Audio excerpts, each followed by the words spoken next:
Sleeping beauty. कई साल पहले एक दूर के राज्य में रहते थे एक राजा और एक रानी। रानी को बहुत समय से एक बच्चे की चाहत थी, पर कुछ हो नहीं पाया। एक दिन हुआ चमत्कार और रानी ने एक सुंदर सी राजकुमारी को जन्म दिया। राजकुमारी इतनी प्यारी और सुंदर थी कि राजा खुशी से झूम उठा। उसने एक बहुत शानदार दावत का प्रबंध किया अपने दोस्तों और पड़ोसियों के लिए।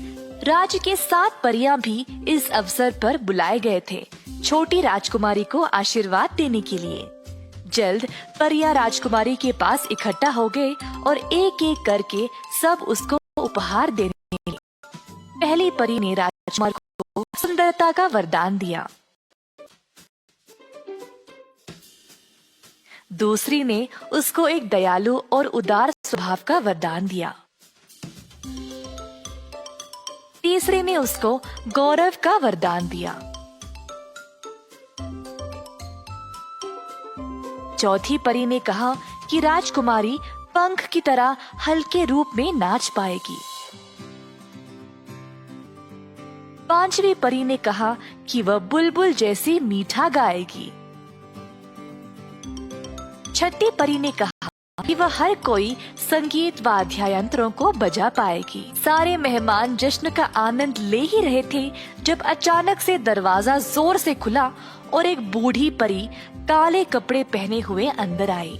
वो बहुत गुस्से में थी क्योंकि उसको जश्न के लिए बुलाया नहीं गया था।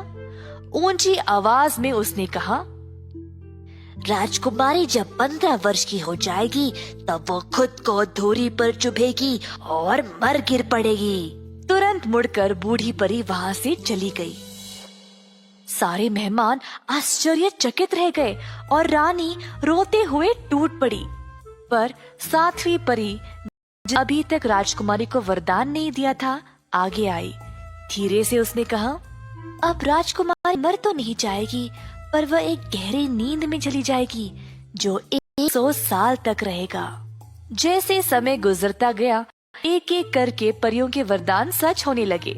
राजकुमारी एक सुंदर, सुशील और दयालु लड़की में बड़ी हुई। जो भी उसको देखता था उससे प्यार करता था। राजा और रानी राजकुमारी को उसके श्राप से बचाने की पूरी कोशिश में थे और आदेश दिया कि राज्य के सारे धूर्यों को नष्ट किया जाए और इस श्राप बारे में राजकुमारी को बिल्कुल पता नहीं लगना चाहिए। अपने 15वीं जन्मदिन पर राजकुमारी उत्सुकता से जाग उठी। वह इतनी जल्दी जाग गई थी कि बाकी के लोग अभी भी सोए हुए थे। राजकुमारी महल के विशाल कक्षों में घूम रही थी, सबके जागने की इंतजार करते हुए। वह महल के हर एक कोने कोने तक जाने लगी। जब वह एक पुराने मीनार के पास पहुंची, अंदर गई तो उसको एक छोटा सा दरवाजा दिखाई दिया। एक जंग भरा चाबी ताले पर लगा हुआ था और जब राजकुमारी ने उसको घुमाया तो दरवाजा खुल गया। अंदर थी एक बूढ़ी महिला जो अपने धूरी को घुमाने में व्यस्त थी। बूढ़ी महिला बहरी थी तो उसने राजा का आदेश नहीं सुना था धूरी नष्ट करने की। शुभ दिन अम्मा जी, ये आप क्या कर रही हो? मैं कटाई कर रही हूँ। ये है क्या जो ऐसे घूम रहा है? पूछी राजकुमारी और धूरी को खुद घुमाने की कोशिश की, पर धूरी को छूते ही उसकी उंगली को चुभ गई। उसी समय राजकुमारी बाजू में रखे बिस्तर पर गिर पड़ी एक गहरी नींद में। राजा, रानी और महल के बाकी लोग जो सुबह जागकर अपने काम कर रहे थे, बीच में नींद में गिर पड़े। सारे कुत्ते, छत पे कबूतर और दीवार पर मक्खियां तक भी सो गए। रसोई घर में नौकरानी जो मुर्गी को लेकर बैठी थी, वो भी नींद में गिर पड़ी। महल का बावर्ची जो किसी लड़के को शरारती के लिए डांट रहा था, अचानक से दोनों सो गए। सब कुछ एकदम से शांत हो गया। हवा भी चलना बंद हो गया और एक पत्ता भी हिल रहा था। महल के इर्द गिर्द पेड़ पौधे ऊंचा ऊंचा बढ़ते गए जब तक महल पूरा ढंप गया। इस महल की कहानी हर राज्य तक पहुंच गई और कई सारे राजकुमार आए इस महल में घुसने के लिए। पर महल के इर्द गिर्द तेज कांटों की वजह से कोई भी उनको पार नहीं कर पाया। कई साल बाद एक राजकुमार उस राज्य में आया जहाँ उसने एक बूढ़े आदमी को स्लीपिंग ब्यूटी की कहानी सुनाते हुए देखा। कहानी थी एक सुंदर राजकुमारी के बारे में जो तकरीबन 100 साल से गहरी नींद में ही रही है। उसने सुना कि कई राजकुमारों ने भी महल में जाने की कोशिश की, पर कांटों की वजह से कोई उसको पार नहीं कर पाया। जवान राजकुमार ने सोचा, मुझे डर नहीं है, स्लीपिंग ब्यूटी को मैं देख के ही रहूंगा। बूढ़े आदमी ने राजकुमार को रोकने की बहुत कोशिश की, पर राजकुमार ने नहीं माना।